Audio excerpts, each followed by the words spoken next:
I'm the president of the European Council, but I'm also an overseas Indian citizen.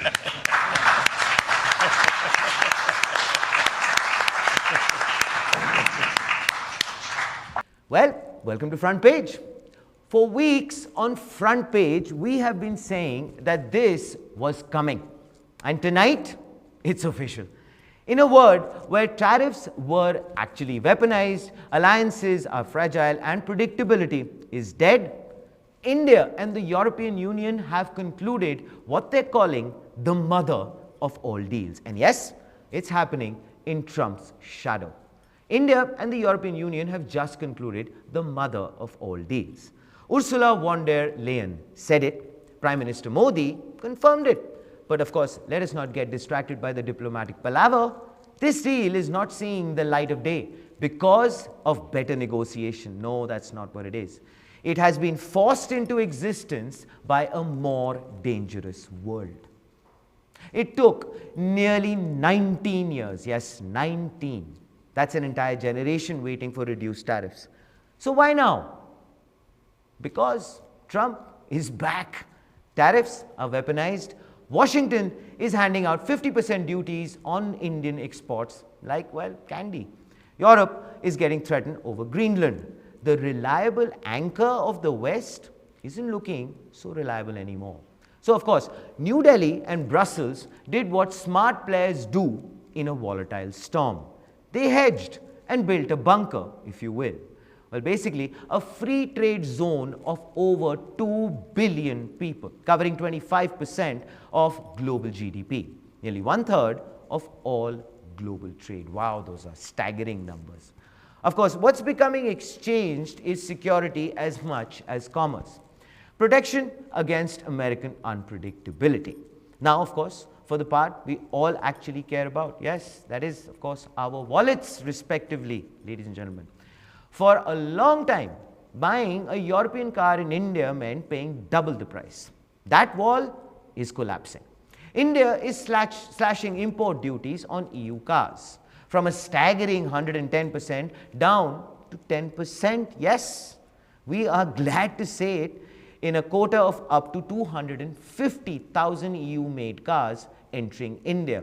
And here are some of the names you might have heard: Audi, BMW, Volkswagen. Yes, which of course puts these legends in a head-on battle with the Asian giants.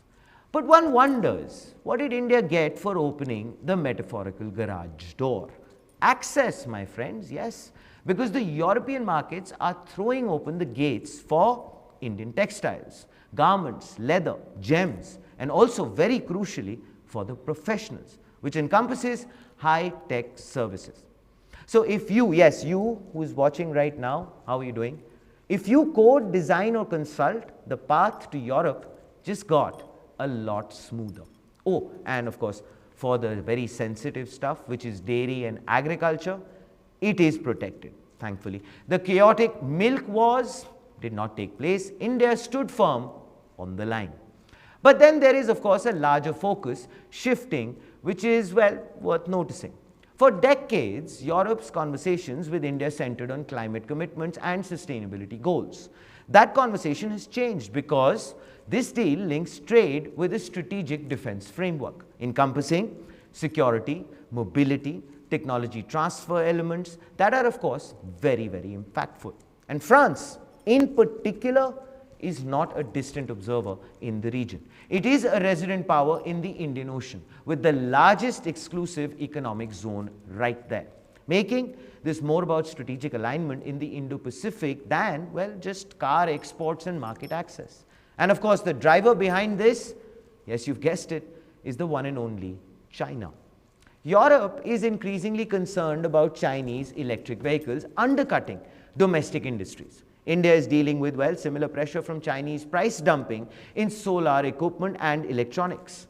Seen in that light, no pun intended, this agreement functions as a form of risk management. If supply chains in the East come under strain, both sides want a reliable direct connection. Not later, right now. That is the logic shaping this partnership. And of course, in conclusion, the front page take. We, of course, have been tracking the signs from Davos to DC. This deal sets the foundation of the next global order. Interestingly, in an age of trade wars, India and Europe have chosen, well, alignment over isolation, sheer scale over slogans. Although the legal language detailing the FTA is still in the works, the fine print is being wetted, but the call is loud and clear. The Atlantic still makes waves, no doubt, but you know what? The tides, however, are starting to shift. This, ladies and gentlemen, is Front Page by AIM Network. Like, share, subscribe, and always remember, think AI, think AIM.